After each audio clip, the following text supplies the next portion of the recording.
Bonjour Cécile Edel. Bonjour Jean-Pierre. Voilà, vous êtes présidente de Choisir la vie, vice-présidente de l'association qui organise la marche du 22 janvier, la Marche pour la vie. Cette marche étant la 11e.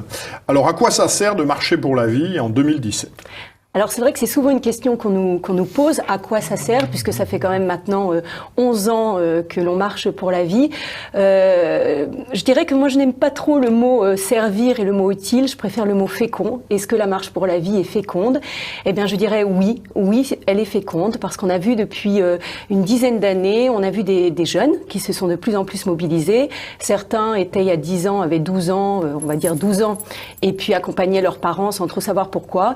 Et puis maintenant, ils ont 22 ans, 23 ans, ils sont engagés dans des associations pour la vie, ils ont le respect de la vie à cœur, et puis ils s'engagent concrètement pour aider la marche pour la vie. Donc je pense que déjà, c'est une fécondité de voir que la flamme du respect de la vie est transmise, et ça c'est très très important. Ensuite, la marche pour la vie permet de redynamiser également le milieu pro-vie, parce que les personnes qui arrivent de province, il y a souvent beaucoup de cars qui viennent de province, les personnes repartent un petit peu reboostées, redynamisées, et sont prêtes à s'engager au niveau de leur entourage, dans des associations, même à parler du respect de la vie dans leur milieu professionnel, etc. C'est important de ne pas se sentir seul dans ce combat-là, et nous ne sommes pas seuls. Alors, y a-t-il un thème particulier pour cette année ? Alors cette année, oui, je dirais que le fil rouge un petit peu de la marche, c'est le slogan IVG tous concernés. C'est-à-dire que en fait, on pense réellement, mais ça depuis des années, mais cette année, on va insister dessus, que l'avortement ne concerne pas seulement la femme, et ce n'est pas seulement la responsabilité de la femme. Toute la société est concernée. Quand on sait qu'il y a 220 000 avortements par an, c'est énorme. On ne peut pas, nous, citoyens, fermer les yeux sur 220 000 enfants qui sont éliminés chaque année. Ensuite, il n'y a pas que la femme de concernée, parce qu'il y a aussi son entourage. Il y a aussi, quand il s'agit d'une jeune femme, les parents et le regard que portent les parents sur la maternité de leur fille. Il y a aussi, bien sûr, le conjoint, le compagnon. On oublie trop souvent le compagnon, l'homme ou le mari, qui a quand même quelque chose à voir dans cette histoire, parce qu'un enfant, oui. Un enfant normalement ne se fait pas seul. Enfin, je ne pense pas. C'est quand même du bon sens. Et donc, je trouve que c'est un peu facile de remettre toute la responsabilité sur la femme, qui est souvent seule face à sa décision. On a beaucoup de témoignages là-dessus, d'ailleurs, de femmes qui sont sous pression de la part de leur entourage, de la part même des médecins, de la part de leur famille, de leur milieu professionnel, de leur employeur. Et elles ont du mal à prendre une bonne décision en connaissant les conséquences de ces actes. Avez-vous indépendamment du cas particulier français, des bonnes nouvelles du combat pour la vie à nous donner peut-être à l'échelle de la planète ? Oui, tout à fait, parce que c'est vrai que la France est un petit peu désespérant quand même, on va le dire. On est quand même plein d'espérance, mais par contre, il y a des exemples. Par exemple, je citerai la Pologne. La Pologne est un exemple extraordinaire, parce qu'il faut quand même donner les chiffres. Ils sont passés de 88, en 1988, il y avait 105 000 exactement avortements par an, et aujourd'hui nous sommes à 669 exactement en 2011, 669 avortements par an. Alors qu'est-ce qui s'est passé ? Qu'est-ce qui a permis de réduire ce nombre ? Alors déjà, il y a la loi, parce que sous le régime communiste, la loi était très libérale en matière d'avortement. Tout le monde pouvait avorter, toutes les femmes pouvaient avorter comme elles voulaient.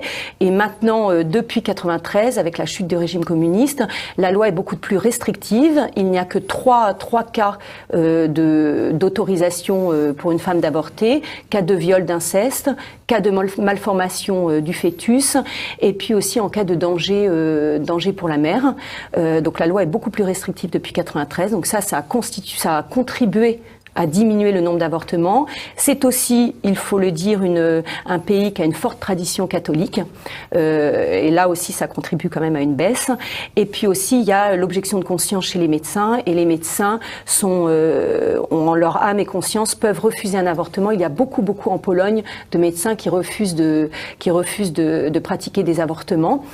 Et puis aussi, les personnes qui incitent les femmes à avorter sont poursuivies avec un risque de 3 années de prison ferme. Donc, voilà. Et alors, quelle est la position aujourd'hui de l'Église de France? Y a-t-il des événements religieux autour de cette marche du 22 janvier? Oui, tout à fait, puisque la marche est le 22 janvier et le 21 au soir, comme chaque année depuis à peu près 8 ans, il y a une veillée de prière pour la vie qui est organisée à 20h30 à l'église Saint-François-Xavier, comme les autres années. Donc nous prierons à cette occasion pour le bon déroulement de la marche du lendemain et aussi pour toutes les associations, toutes les personnes qui défendent la vie depuis des années.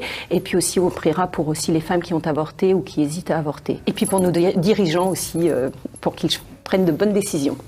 Je crois qu'il y a la possibilité également, comme tous les ans, pour ceux qui le souhaitent, autour de SOS Tout Petit et de Renaissance Catholique. Oui, bien sûr. Alors oui, je tiens juste à dire que pour la veillée de prière, il y a la présence de Monseigneur Catenos qui est quand même annoncé, donc ça c'est une bonne nouvelle. Il y a eu aussi Monseigneur Hayet il y a quelques années qui a participé. Et puis le jour de la marche, pour ceux qui n'aiment pas trop la musique un petit peu bruyante de la marche pour la vie et qui ont plutôt envie de prier, il y a bien sûr de la place pour eux en fin de cortège avec SOS Tout Petit qui prie tout au long de la marche.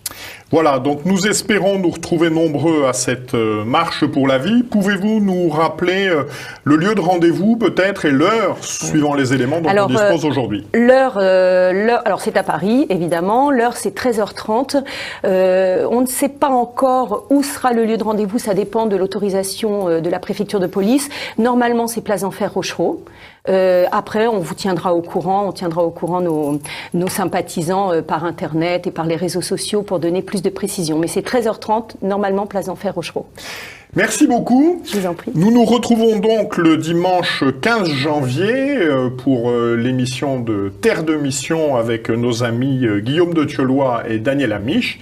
Et puis pour cette journée et pour la semaine qui vient, que Dieu donc, qui est Père, Fils et Saint-Esprit, nous garde. Bon dimanche à tous.